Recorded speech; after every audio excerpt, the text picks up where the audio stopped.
El líder supremo de Irán califica a Trump de criminal y lo acusa de provocar víctimas durante las protestas. 2 soldados sirios mueren en un ataque vinculado a fuerzas kurdas. Las SDF acusan a Damasco de violar el acuerdo.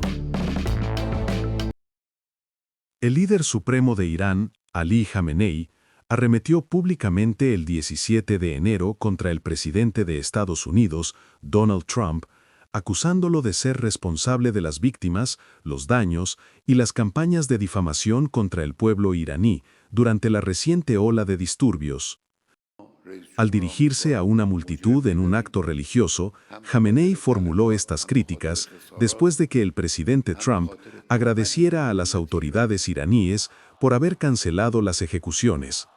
Según el líder supremo iraní, Teherán considera al presidente estadounidense como culpable de lo ocurrido en el país. Vemos al presidente de Estados Unidos como responsable de las víctimas, los daños y las calumnias contra la nación iraní, declaró Jamenei. Añadió que la reciente incitación contra Irán fue distinta de episodios anteriores, porque en esta ocasión el presidente de Estados Unidos intervino personalmente.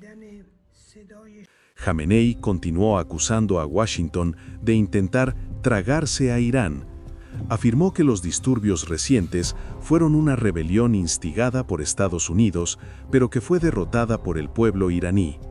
También sostuvo que los servicios de inteligencia estadounidenses y sionistas entrenaron en el extranjero a los líderes de quienes protagonizaron los disturbios.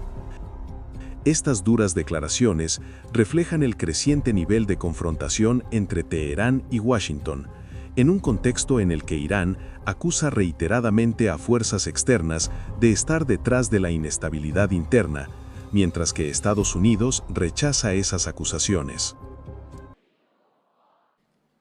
Consideramos al presidente de Estados Unidos culpable, tanto por las víctimas como por los daños y por las calumnias que ha dirigido contra la nación iraní.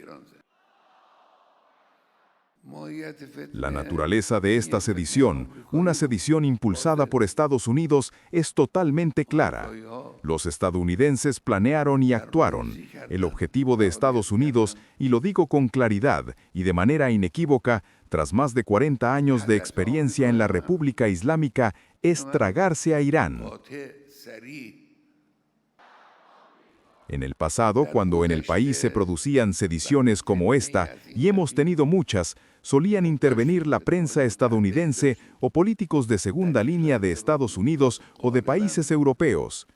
Lo distintivo de esta sedición es que el propio presidente estadounidense intervino directamente, habló, hizo comentarios, lanzó amenazas, alentó a los sediciosos y les envió mensajes desde Estados Unidos, personas de las que hablaré más adelante, diciendo: avancen, no tengan miedo. Afirmó: los apoyaremos, les daremos apoyo militar.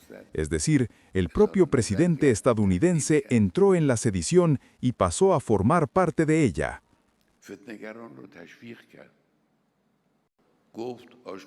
Habló abiertamente y alentó de manera abierta. Contamos con documentos sucesivos que muestran que ayudaron tanto los estadounidenses como el régimen sionista, lo que explicaré brevemente ahora. Aquel día se convirtió en una jornada histórica como el 22 de Bamán, aniversario de la revolución. No estamos llevando al país a la guerra ni tenemos intención de hacerlo, pero tampoco dejaremos impunes a los criminales internos.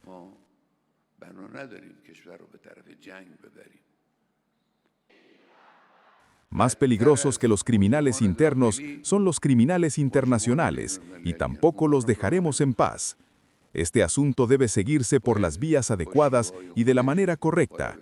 Con la gracia de Dios, la nación iraní derrotará a los sediciosos como derrotó las sediciones en el pasado.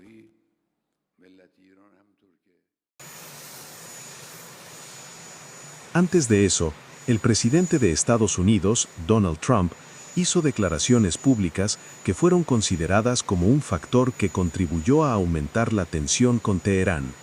Al hablar con periodistas en el jardín sur de la Casa Blanca, Trump afirmó que su decisión de no llevar a cabo un ataque militar contra Irán fue fuertemente influida por informes según los cuales las autoridades iraníes habían detenido planes de ejecuciones masivas en medio de la inestabilidad interna. ¿Funcionarios árabes y israelíes lo convencieron de no atacar Irán? Nadie me convenció. Yo me convencí a mí mismo.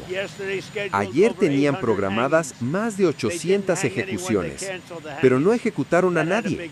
Cancelaron las ejecuciones y eso tuvo un impacto muy grande. No obstante, el presidente de Estados Unidos subrayó que Washington sigue de cerca la evolución de la situación en Irán, continúa aplicando la política de máxima presión y mantiene todas las opciones sobre la mesa. La administración estadounidense advirtió además que si se reanuda la violencia contra los manifestantes, Irán podría enfrentarse a consecuencias más graves por parte de Estados Unidos y sus aliados. Las tensiones entre el gobierno de Damasco y las fuerzas kurdas en el norte de Siria volvieron a intensificarse este lunes, en un contexto marcado por la fragilidad de los acuerdos de seguridad vigentes. El repunte de la violencia se produjo después de que el ejército sirio anunciara la muerte de 2 de sus soldados en un ataque contra una patrulla cerca de la localidad de Maskana, en el este de la provincia de Alepo, una zona considerada estratégica y altamente sensible. Según un comunicado del ejército sirio difundido por los medios estatales, los 2 militares perdieron la vida cuando una patrulla fue atacada durante el despliegue de unidades gubernamentales en el este de Alepo. Dicho despliegue se estaba llevando a cabo tras un entendimiento preliminar, en virtud del cual combatientes kurdos habrían aceptado retirarse de determinadas posiciones, como parte de un acuerdo destinado a reducir las fricciones y reorganizar la presencia militar en la región. Damasco acusó directamente a las fuerzas democráticas sirias, lideradas por los kurdos, de haber violado el acuerdo y de lanzar un ataque contra la patrulla cerca de Maskana, lo que derivó en la muerte de los 2 soldados. El comunicado oficial no precisó el tipo de armamento utilizado, ni informó sobre posibles bajas en el bando contrario, limitándose a denunciar lo que calificó como una agresión deliberada. Las SDF, por su parte, rechazaron de forma categórica las acusaciones del gobierno sirio y afirmaron que fue el propio ejército de Damasco el que incumplió los términos pactados. En un comunicado separado, señalaron que las fuerzas gubernamentales ingresaron en las localidades de Deir Hafer y Maskana antes de que nuestros combatientes se retiraran por completo, una acción que describieron como extremadamente peligrosa y susceptible de provocar enfrentamientos no deseados. Según las SDF, los choques registrados en Maskana fueron consecuencia directa de violaciones cometidas por las autoridades de Damasco, al tiempo que reiteraron su compromiso de evitar una escalada mayor y de proteger a la población civil en la zona, que una vez más queda atrapada en medio de disputas militares y políticas. Apenas un día después de estos acontecimientos, el ejército sirio anunció haber establecido un control militar total sobre la localidad de Deir Hafer, situada al este de la ciudad de Alepo, tras la retirada de las fuerzas kurdas del área. En un comunicado emitido por televisión estatal, las autoridades militares indicaron que las unidades gubernamentales tomaron posiciones en la localidad y desplegaron efectivos con el objetivo de garantizar la seguridad y prevenir un nuevo estallido de violencia. Un periodista de la AFP presente en el lugar informó haber visto a soldados sirios desplegados dentro de Deir Hafer, instalando puestos de control y realizando patrullas a lo largo de las principales vías de la localidad, en una clara señal de consolidación del control gubernamental. Deir Hafer ocupa una posición estratégica clave, ya que se encuentra sobre el eje que conecta la ciudad de Alepo con las zonas rurales del este del país.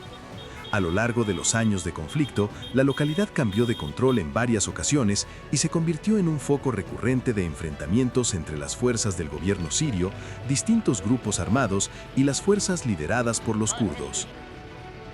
Los últimos acontecimientos ponen de relieve los esfuerzos de Damasco por reforzar su presencia militar en el norte de Siria y recuperar terreno estratégico, en un contexto en el que los acuerdos de seguridad con las fuerzas kurdas siguen siendo frágiles. Mientras tanto, el riesgo de nuevos choques permanece latente, alimentado por la desconfianza mutua y la compleja dinámica militar y política que sigue marcando esta región del país.